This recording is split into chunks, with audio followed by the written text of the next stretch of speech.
All right, we'll go ahead and start getting going with our introductions. Hello, everybody. This is Jeff Martin with Magic City Books. I'm so happy to have you all here for this event tonight. We've been doing, gosh, lots of virtual events over the last few months during the closures and the pandemic, and we've done, gosh, probably about 40 events, and we've done a lot of different variety of topics and different things. So thank you for joining along with us. This is a really special one tonight, though.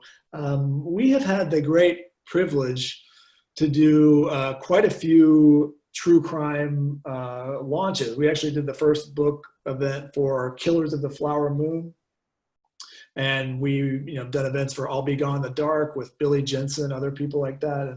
And it always brings out a big crowd and people are very interested in it. But, something like this, which hits so close to home, it's such an important thing. And when we had the opportunity to do the book launch with Jax Miller for this book, of course, we were planning on doing something in person, and then the world changed and everything turned upside down. And I'm sorry that we're not able to do this. We were actually going to be doing a really big event in the Coleman Theater in Miami. So we'll pretend like we're in that space now, that beautiful building. But it's great to have you all here with us. I know that this is going to be a really intense evening, and there's going to be a lot of emotions tied to this book. But Hell in the Heartland it's kind of a gut punch of a book, but it's one of those books that's it's more than just a book. It's something that needed to be written. It's something that is going to have an impact beyond just a good read, and that's a pretty special thing for a writer to be able to do. And if you haven't followed the works that Jax has been doing, and of course the CNN program that preceded the book, you'll be able to see through the conversation tonight the many-year journey to get here, and the dedication and all of the grit that it took to get to tonight. So it's a pretty special moment to get to launch this new book. I'm going to be turning the moderating duties over to Tiffany Alaniz from Fox 23, who is actually there in person with Jax tonight and is going to be serving as our moderator. I want to encourage all of you guys to ask questions and use the Q&A function here on Zoom. If you're watching on Facebook, you can ask questions there, and we'll try to pull those in over onto this format and get those in there. And we'll try to answer as many of those as we can. If you don't have a copy of Hell in the Heartland yet, and it's just out, we do have signed copies at Magic City. We're also going to be putting links in the chat function here so you can buy the book. We're going to turn this into the best-selling book in Oklahoma next week. It's going to be a big seller. We're excited about the book. And obviously, there's been a lot of news about this case in the last couple of weeks, so we're going to be talking a lot about that. And as Tiffany and Jax will tell you, they have some family members there with them as well to dive a little bit deeper. So I'm going to turn it over to Tiffany. I want to say a big congratulations to Jax on the project and on the book. I know this is a labor of love and true passion for you, and it's been a long journey to get here. So I'm sorry we weren't able to do it in person, but I'm so thrilled we were able to be the venue for you to launch the book tonight. So congratulations, and Tiffany, I'll turn it over to you. Thank you so much. Thank you so much. And like you said, for months, I also had in my mind us at the Coleman tonight, and just knew that we would have hundreds and hundreds of people there, if not thousands, because of just such an amazing venue, and also just so many people whose hearts are so in this, and whose hearts have been with the families for many, many, many years. But today, when I was just really thinking about this and really trying to take a moment and pray about it a little bit, I was really thinking that it's sort of a blessing, the way that this worked out. Jax is still here. Jax traveled to be here no matter what. And this allows us to open this up to everybody from all over the world to be able to participate in this tonight. So people have been watching this story from all over the world for a long time. And so I just trying to be glass half full. I'm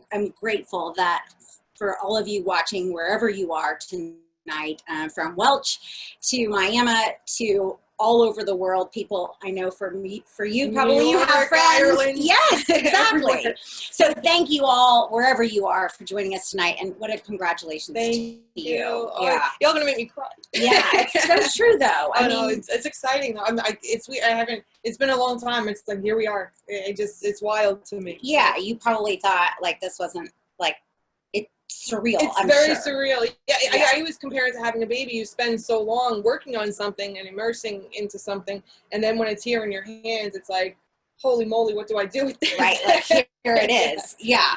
I'm seeing Jeff. Okay, I think it's fine. I think I'm trying to see how yeah. Okay. So what we're going to be doing, guys, is just so you know, we obviously Jax is here with us. If you haven't got the book yet, don't panic. You don't have to have the book to go along with us tonight. If you've got yours on order and you just don't have it yet, no worries. You don't have to have it. We're not going to be asking questions off of page 25 or anything like that. But I do want to let you know that we're very honored tonight to have with us not just Jax, but also Laura's mom, Lorene, is here with us tonight. And also Laura's cousin, Lisa Broderick, is here with us as well tonight. And we appreciate them allowing us to be here with them. And for them being here with us, it's obviously a very special thing to have them here with us tonight, and we're hopeful to answer some of your questions as we go along. So feel free to put them in the chat. Lisa is helping us out with sort of monitoring some of those. So we're going to hope to answer some of your questions as we go, but I want to jump in with Jax and just start talking about the book. If you have not seen the book, obviously you can get it at Magic City. You can also order it anywhere you normally get your books online. Magic City also in Tulsa, obviously, and Jax spent some time there yesterday signing books, and today was in Miami at Chapter signing books. And here is the book itself at In the Heartland. And you know, I want to talk a little bit about just the artwork, because I know that was a big thing for you, and I can remember as that was taking place. So walk me through a little bit about the cover. I think a lot of people are surprised that the writer really has very little to do with the cover.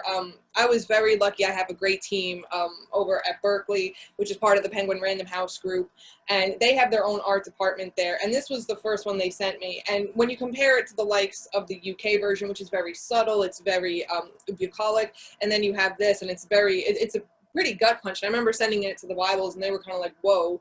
Yeah, and it is a shocking. It's a lot. It is a shocking thing, but I think it's a shocking story. I think it's very representative of the horrors that did happen. And it does pop off. Mm-hmm. It does. Off the shelf. So, walk me through a little bit of the journey for this book, because you have spent years. This was a long journey. Yeah, I mean, it was long. Talk about a labor of love. I mean, this really has been. I didn't expect it to be a labor of love. I think coming into it, I was very naive. I think this is a good story. It has good plot twists. It has a great characters and a rich setting. And I said, I'm going to go there, ask a few questions, come back home, write the book, the end, right? And of course, here we are almost 5 years later. And it didn't take long for me to build those relationships with the family and the friends and to really become very immersed. And part of it's my personality. I'm a very obsessive person. I'm very single-minded. I can't multitask. I can only work on one project at a time, and it's what I eat, breathe, and sleep. This is what I do, is I write. And so I spent so much time with Laura and Ashley the past 4 or 5 years, more than anyone else in my family, more than being by myself. I just spent all my time with these two girls that I've never met. And that's hard. But because of the families, because of the friends who knew them, the teachers, everyone who knew them, they really emerged to me, for me in Technicolor. Yeah. And, that's a beautiful thing, I think. And I really hope that does show, because I think true crime writers often write from a distance. And I don't see the point in that. I think you should get to the heart of it, get to the real story, and get to know everyone as the best you can. Well, and especially in Laura and Ashley's case, as those of you watching who have been following the case, or even if you've just recently learned about the case, as you'll learn, and as you may already know, one of the things that their families talk about a lot is the fact that, we see the picture and the iconic picture that we all have ingrained in our heads now, but it's not just the girls from Welch. I mean, they were girls who, played basketball and cheered and liked boys and were showing their hogs at the 4-H and, all of those things. So, and were hilarious and funny and really competitive in Ashley and all of the things that make all of us who we are. And so, I think it's beautiful that you are able to share about them. And when you talk to any of Laura and Ashley's friends, and actually some of them are here while watching tonight as well, they will tell you the stories and the hilarious stories about Laura and her outgoing, gregarious personality, and the stories about Ashley being able to run so fast and beat everybody. And her grandpa has shared the stories with us about how, she shot as many deer as she could the season before she passed. She reached the limit and she could bow hunt and all of these things. And so being able to learn about them through your book, I think, is a beautiful gift.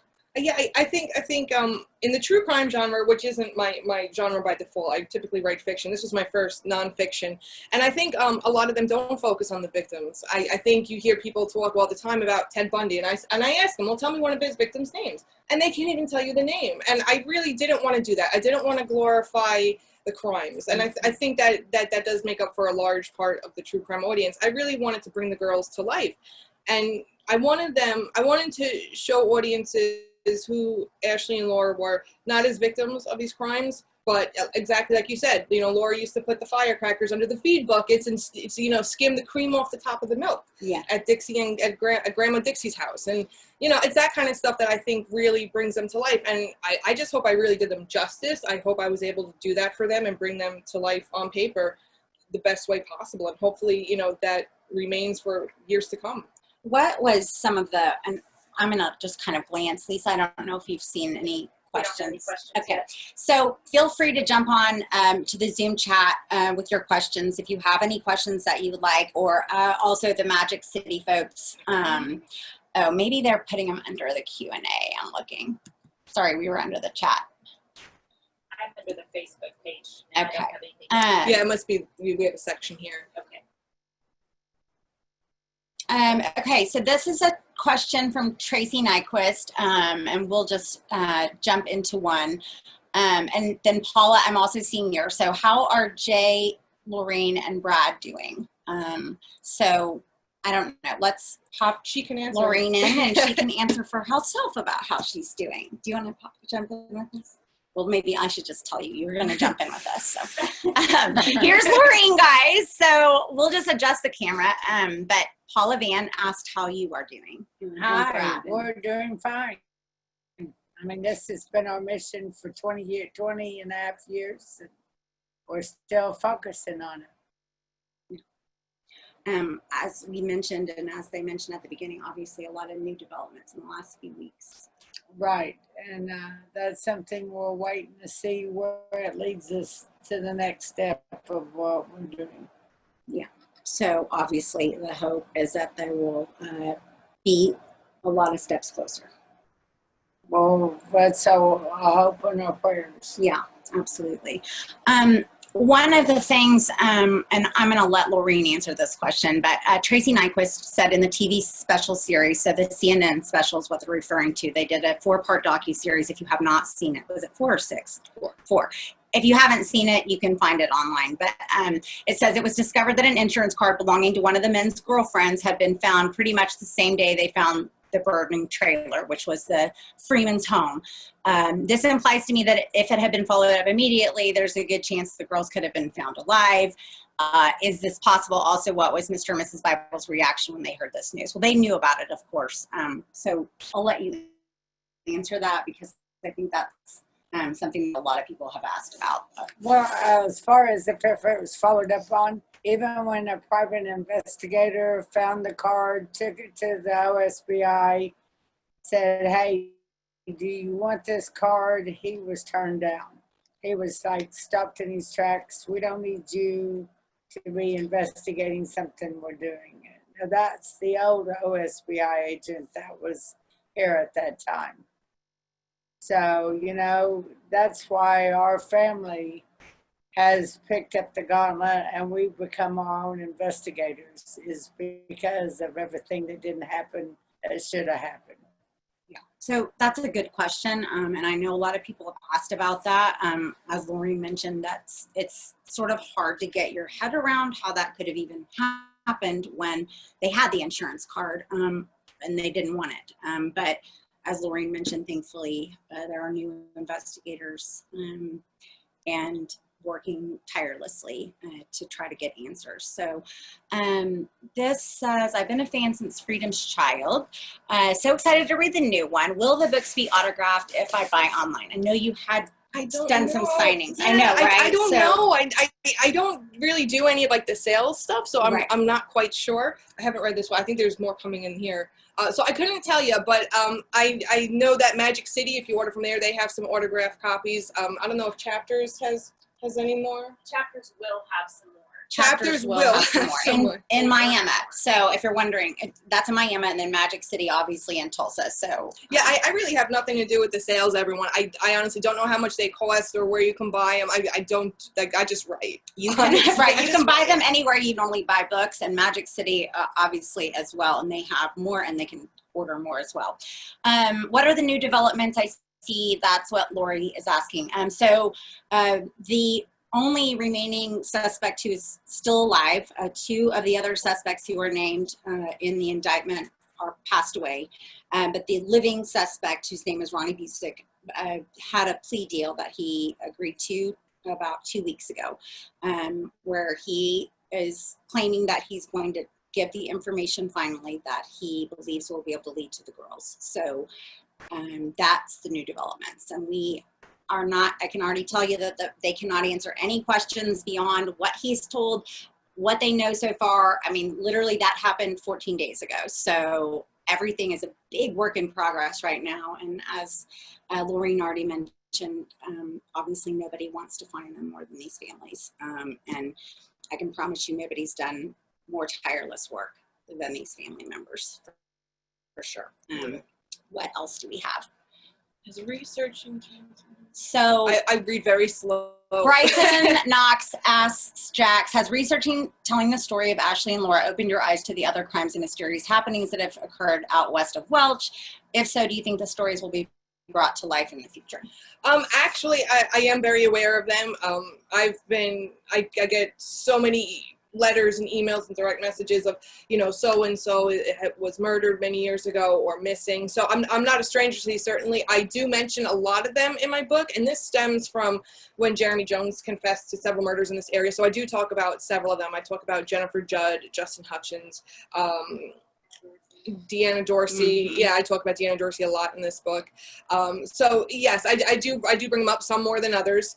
I do hope that these stories do get into the spotlight more. I think they're very important stories. I don't think anyone should be forgotten. So, you know, I hope that even just the mention in the book helps in a very small way. Yeah, absolutely. Well, and like you mentioned, is it Bryson? Yeah, like Bryson mentioned, I mean, obviously this area has not been a stranger to some horrific crimes, and many that have not been solved. So, so one thing I'm just curious about, what was the most surprising thing to you as you began this process of writing this, and as you know, were here a lot more, and as you started learning more and more, and as you learned more about the Freemans and the Bibles, what surprised you the most? I think two things. I think for me personally, I didn't expect to become this immersed in this story. I really did think I was going to come here, go home, the end. Sure. Like, you know, and that was my own naivete. You know, I didn't expect to make friends and meet so many wonderful and not so wonderful people. I've met a lot of people. But, you know, I've been very fortunate. I've been very blessed. I feel like that I'm not in their life, but that they're in my life, you know, for a reason. And I love that. As far as the case goes, the most surprising thing about the case, I think, needless to say, when I came into the story, there was no real strong suspect. At that point, the last one was in 2005 with Jeremy Jones. I think he was the biggest suspect by the time I came to this story. And so when everything started happening with Busick and Pennington Welch, who we now know are the suspects today, Ronnie sits in jail today, of course, I think that was so shocking. And even though I knew a little bit ahead of time, just because I'm so close to everyone, I think seeing it unravel on TV and in the news, and when they did that big 2018 affidavit and the arrest, just seeing it play itself out, I'm like, holy moly. And I'm happy because and correct me if I'm wrong, I feel like that there's been more progress in this case the past 4 years since since DA investigator Stansel and OSBI agent Ferrari came in, than the rest of all the 20 years combined. So, I think that's an amazing thing, to see evolve. It's been huge, for sure. And like you said, you almost, I think with this story, anybody who hears about it is deeply impacted. And every single time we do a story or we're talking about this, I inevitably will have people that will say or comment on Facebook and say, oh my gosh, I've been following this story for decades, or I've been following this. This is what grade I was in when this happened, and I can remember it vividly, and all of those things. So I think it does become, especially in this area, but not just in this area, people have it very close to their hearts. Tell me a little bit about writing this. One time, I don't know if we were all in the same room or something, but I was hearing you asking about just different people, and you were asking some questions about Shane Freeman, Ashley's brother, who also had passed, and that type of thing. It had to be incredibly hard to bring those people to life into the pages of this book when they weren't here. So walk me through that process, because you did want to capture them as they were. A lot of times during this case, I always felt like I was a burden, and that's no one's fault. That's just my own thinking, because I have to inundate the families with questions, because they're the only way I can know these girls. They're the only way I can get to know Shane or anyone else that I'll never get to meet. So, I mean, if you ask the families, I literally call them like several times a day sometimes. Yeah. And I'm sure they got real sick of me. And I know my presence wasn't always easy, because you're opening like really deep wounds very regularly. And I explained this to them in the beginning, and they've been so welcoming about that. But that's, what this job is, I think, is just learning who they were through the people who knew them best, through Lorene, the mother, through Lisa, through Dwayne, Danny Freeman's stepbrother, and Glenn Freeman.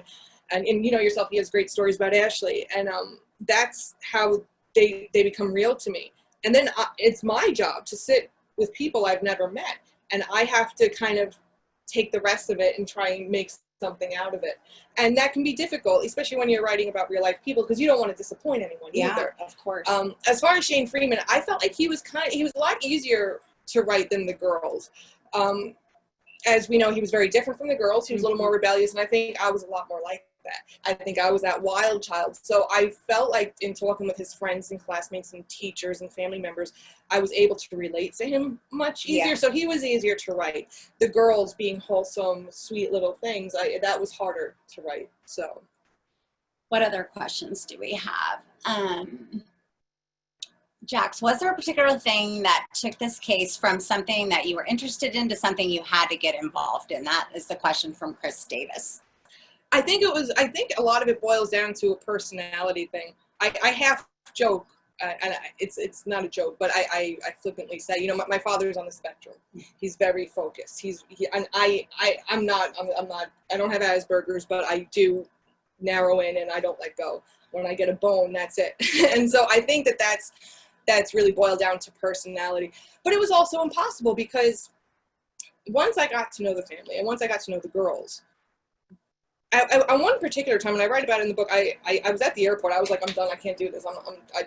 And it's not from them. It's just my own writing and my own lack of confidence. And then it dawned on me. I said to myself, these families don't have the luxury of leaving. Who am I to go? And I says, I gotta see this, or I can't leave. Yeah. And that was it. Like, after that notion dawned on me, that I was in.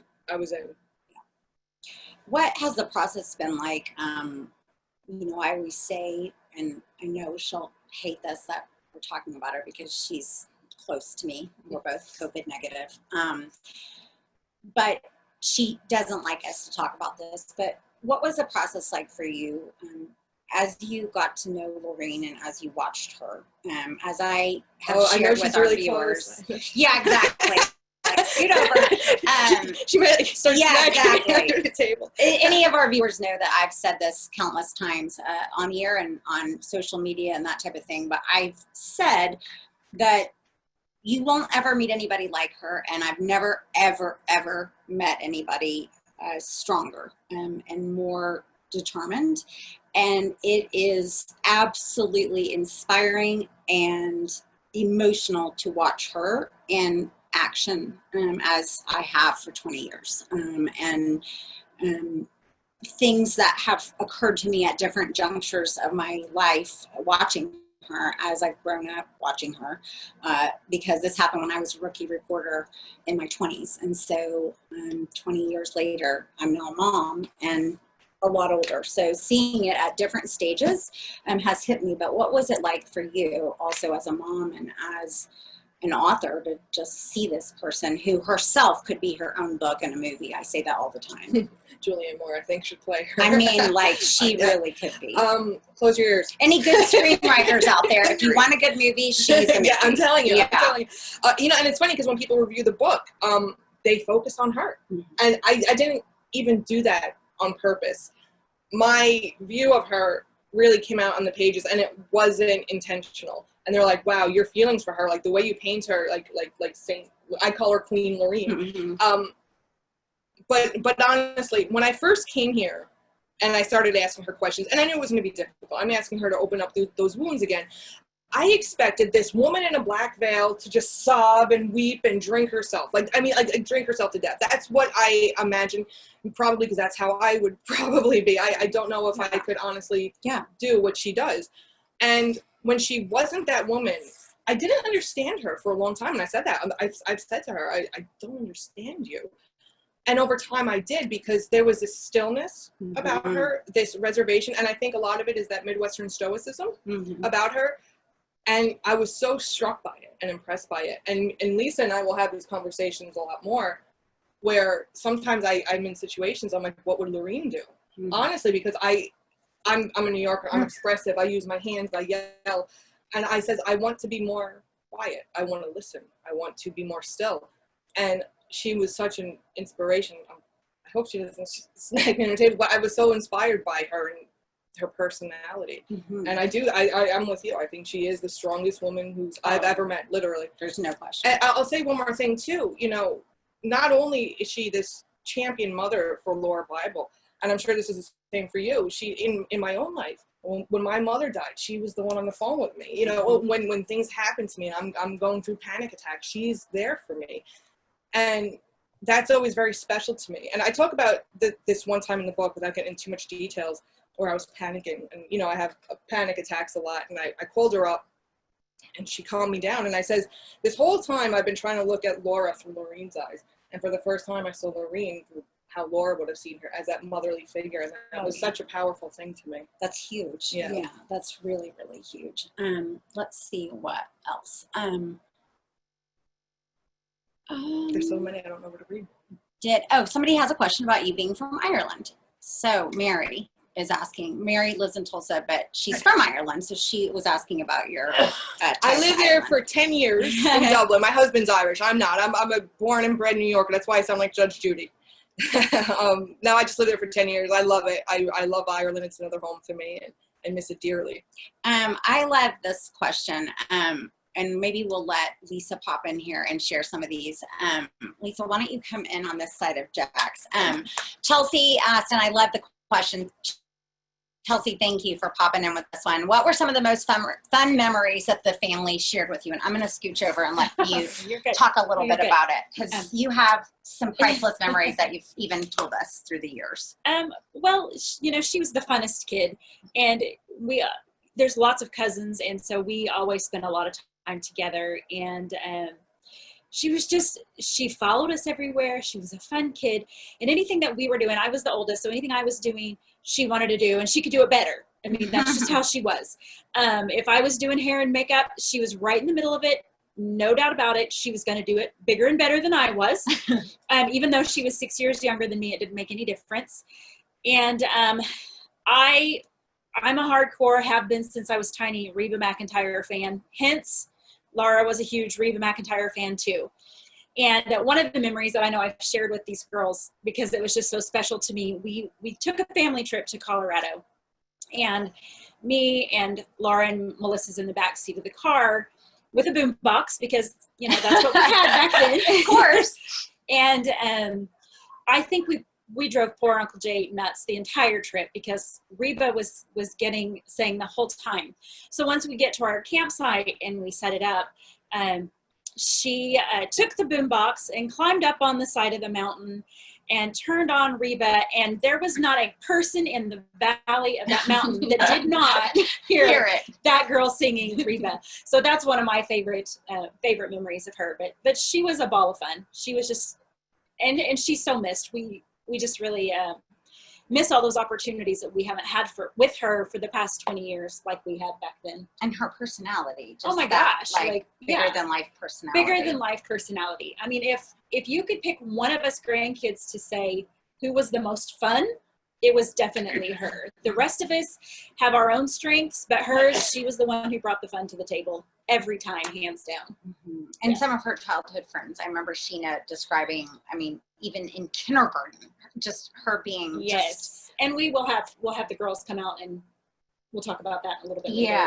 Yeah. So priceless memories. Definitely. Yeah, definitely. And I know you loved hearing too from the families these memories. Yeah. And of Ashley as well. Yeah, no, and it's funny because me knowing nothing about this story when I first called Lorene, one of the first things I look for is, okay, what were these girls into? Mm-hmm. What's the dirt? Were one of them into drugs? Did one of them had a bad boyfriend? Because you don't know these things, and so naturally you look into it. But these were two really good, wholesome girls. They were very sweet and caring. I talk a lot about, you know, I think I mentioned Reba in this book. I talk about the Rambo thing. You know, I talk a lot about those little memories that people share. You, Lorene, teachers. I mean, a lot of people have offered so much, you know, just to help bring these girls to life for this story. So. Well, and I can remember Kristen sharing with us about Ashley, like, you know, just being able to outrun the boys. And I mean, just some of the classic things about how athletic she was. And I mean, hilarious stories about just how strong she was as well. Yeah. One thing that somebody asked, and I did think it was a good question, it was from Debbie Dubois. Jax, did you find it hard or difficult to meet or interview with family members of the suspects? You know, that's something I'm very vocal about, because we all have feelings for Busick, Welch, and Pennington, without a doubt. I'm sure we all do. My experience, and I know this has been the experience for you guys as well, is that the family members, by and large, have been victims themselves. And I think that they're really reeling from this news.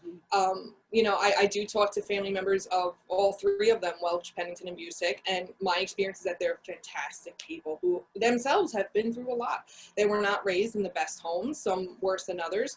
And I think that they're extraordinary because they say all the time, like, we're praying for that family and we want to help. And I think they've been, you know, really great about this.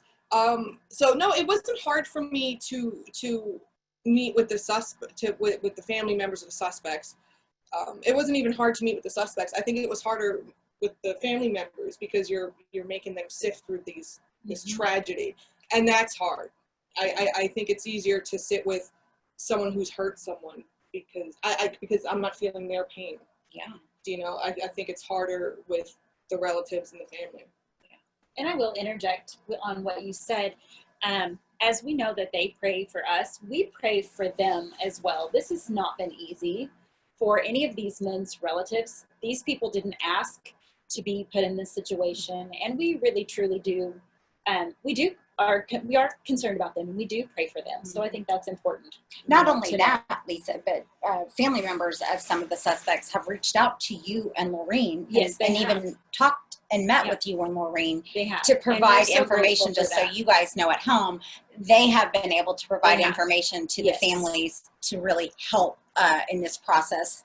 Yes, we are so grateful to them because it's not easy for them. And like Jack said, I mean, many of them have had very difficult lives, as you can imagine, with those men as their fathers and husbands and uncles, and it wasn't always easy for them. Right, absolutely not. Yeah, but you guys have had amazing grace, I think.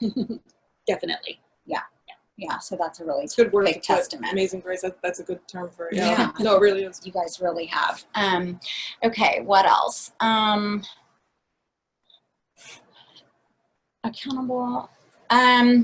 So I'll let Lorene answer this question. I know a lot of people have this same question, but I'll let Lorene answer it because she answers it best. In the case of the girls are hopefully found, which yes, that's what we are all hoping and praying for. Will the former OSBI agent Steve Nutter and others associated with the case be held accountable for their egregious mistakes that were made from the very beginning? So I'll let you answer that question because I know you always have the answer to that question better than all of us. Okay, well, once we find the girls, and that is our first mission, is to find the girls, then it becomes, what can we do to make sure that entities, when they're brought into cases like this, that they do their job, that there's not one other family out there that has to go through what we've gone through. So what that looks like, I don't know, but that is something after we find the girls that we will do. And if it means we go in and we hold people accountable, then we do. And I know so many of you are, screaming at the computer or at Facebook and saying, like, how can that even be possible? And we understand that you're mad and upset and all of the feelings of rage and furious and all of those things. And it's certainly something that the families have, but they have had to stay so focused. And it's taken them even telling me time and time again, like, Lorene, it's her mantra, like, I stay focused because you always say, because you have to, because you can't start thinking about all the other stuff or else. Well, you can't. You got to stay focused. And when this first happened, John Walsh called me and told me I had a choice to make, and I needed to make it right then and there. Either I go hide in the closet, and 5 years nobody would know who Lauria Bible was, who Ashley Freeman was. Or I could be Laura's voice, because I've always said when we find Laura, we will find Ashley. But as long as I'm Laura's voice, then I will fight for it. And 20 years later, 20 years, 7 months, 28 days, here we are. People know who Lauria Bible is. Yeah, your tireless work. I mean, literally. So, that's something the family, what we chose to do. One thing, and you lightly touched on it, but one thing I've always been amazed by is you said when people say, like this question about Agent, Nutter and OSBI from Bryson, when people say that, one thing that's always struck me is that Lorene always says, yes, people should be held accountable. However, her reasoning for that isn't about their own case. It's because she doesn't want this to ever happen to anyone else. So she's always shared, you've always said that, like, you want there to be able to be oversight so that this couldn't happen again to somebody else. Correct. Because, I wouldn't put anybody in our shoes. Yeah. Nobody in our shoes. No. Yeah. So. People always ask, and so I'm sure people at home are wondering, but, when they ask you, how do you do it? I mean, how do you do it? Because it is amazing to watch you. You do it with the Lord. Your faith will get you through a lot. And the family members that help you. We kind of like are each other's support team. When you go out and you follow up on the lead and you're looking down a hole, is today the day we're going to find her? Yeah. And in our minds, it's not, that's what we want. We want to find her. And we'll deal with the grief after we find her. But until we do, that's the main focus. Well, and for people at home and watching all around the world, you want to be able to lay her to rest just the way that all of us want to be able to lay a family member to rest, and the way that everybody gets to. Right. Right now we have a place that, quote unquote, the girls were supposed to have been the last place they were at. But how do we know that? But if you have a place you can go, then you can go there, talk to her, and, you know, it's kind of like Peace about it, maybe, or what does it feel like?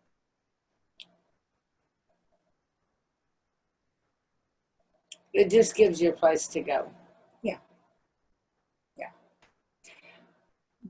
People don't realize probably, but I mean, you're literally returning calls at all hours of the day and night. If the tip comes in, no matter how big or small, you and Lisa will get to the bottom of it, track it down, talk to people, drive places, drive states away, all of these things to see if it's something that could lead to something else. And a lot of times it has.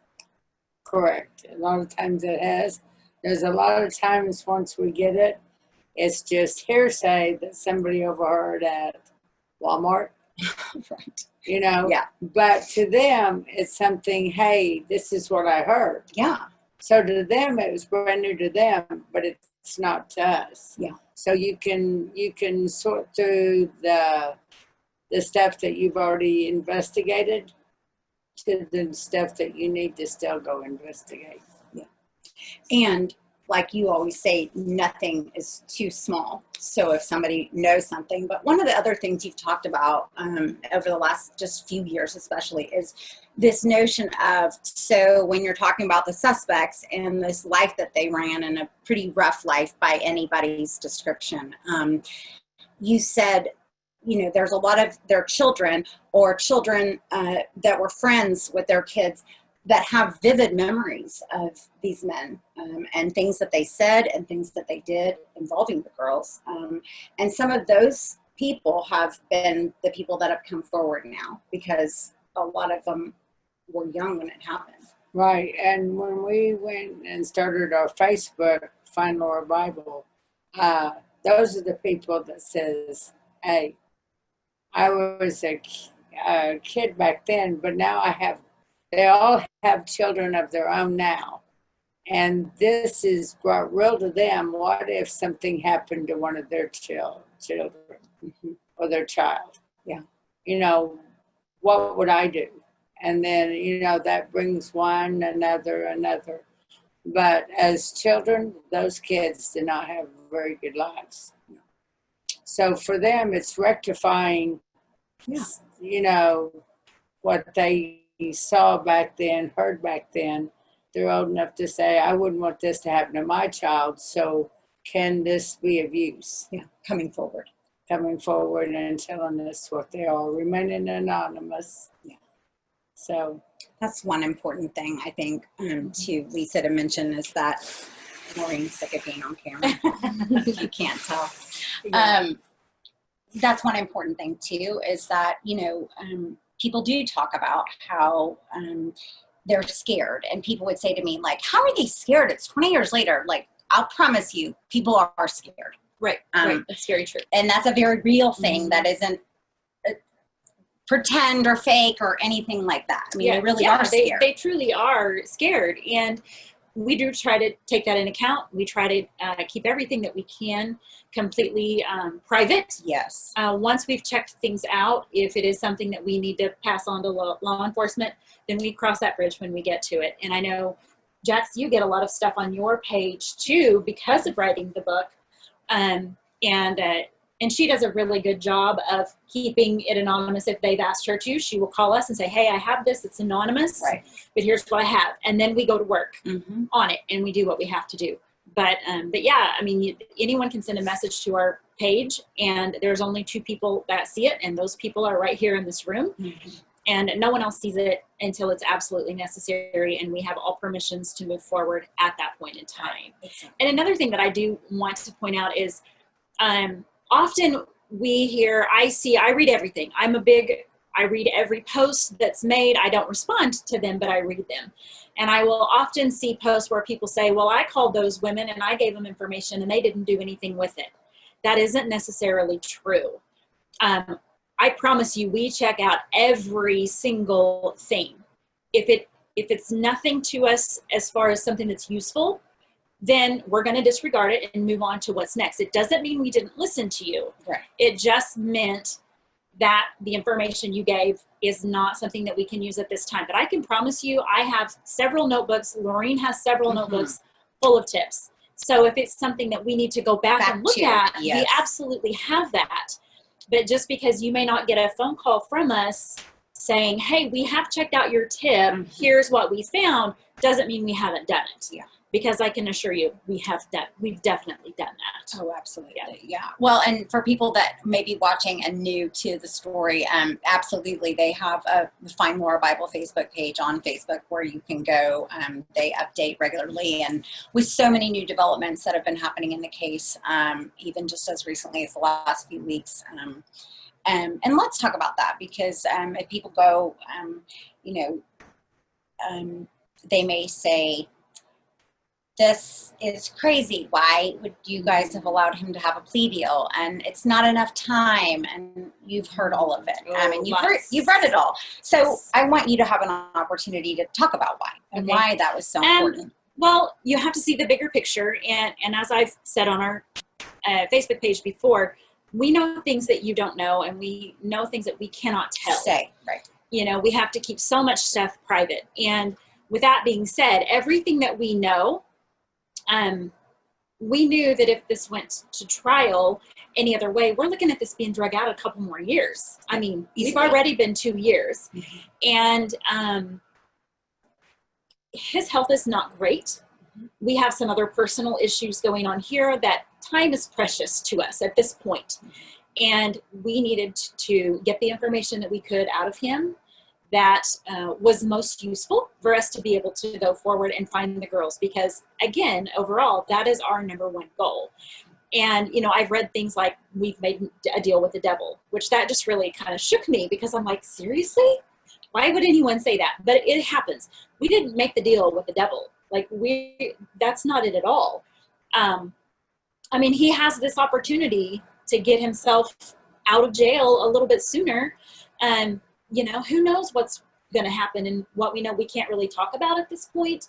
But this is not because we want, this is nothing for him. This is for us. It is not for him. Yeah. And we did have a lot of people saying, well, you're letting other criminals know how easy it is to get away with 4 murders.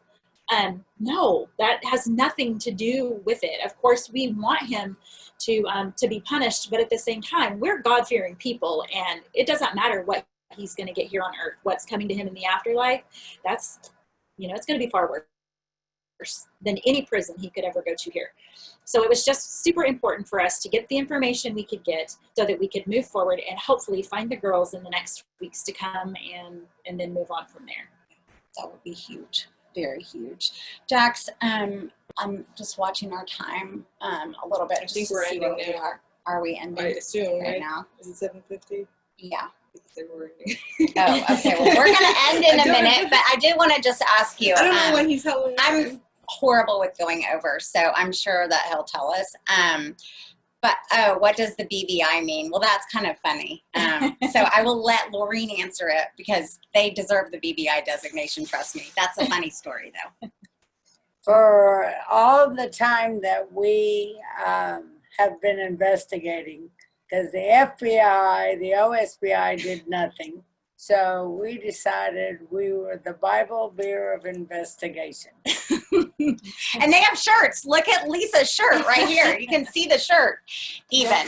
The BBI. So yeah, well deserved. Oh, Maureen wants you to show the back of it. It says Find Lauria Bible, BBI, and then Find Ashley Freeman, Bible Bureau of Investigation at the bottom. Very well deserved, and a very exclusive investigative team, I might add. But I got a shirt. I was excited. As we're finishing, I just want to know what your message is to readers. I know there's a lot of people that some will stay up all night tonight reading this, and there's no feeling like getting a book. And now that you've heard so much of it from Maureen and from Lisa, what's your message to readers who are going to be buying your book and waiting for it to be delivered? I saw lots of people today on the Find Lauria Bible page saying, like, mine's coming tomorrow, I'm so excited. And what's your message? I don't really, it's not like a takeaway. Everyone's like, well, what's the takeaway from this book? Not the takeaway, but what's your message to readers? I think my hope is that, yeah, I really think that there are people out there with information still.